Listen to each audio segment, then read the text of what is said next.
Ito yung niluto kong kamoting kahoy na suman. Kahoy dito. Ayan po, 4 na kilo po ito. 4 na kilo to. Garin na natin. Gagadgarin ko na po. Ito, At i-steam ko.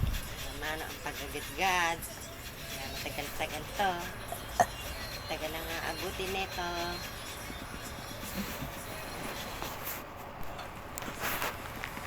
Bigayin naman natin ng bahagya.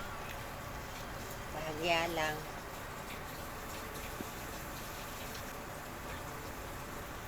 Hindi naman yung pigang-piga.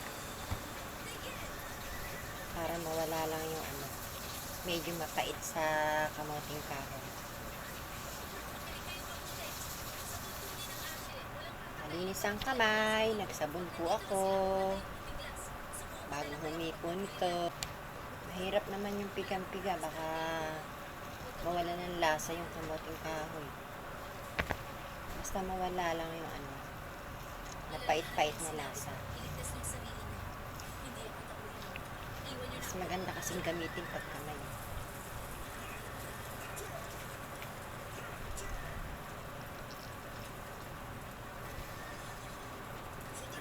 Nilagyan ko po ng gata.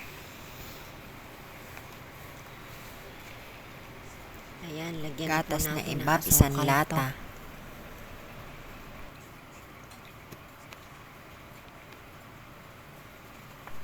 Asukal. Bali, 1 kilo po yung inilagay kong asukal dito. Asukal at gata, tsaka isang lata. 4 na kilo po kasi itong gagawin suman.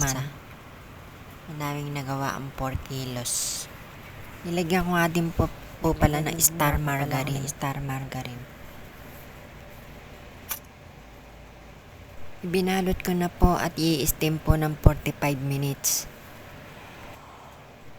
Hanggang dito na lang po. Bye!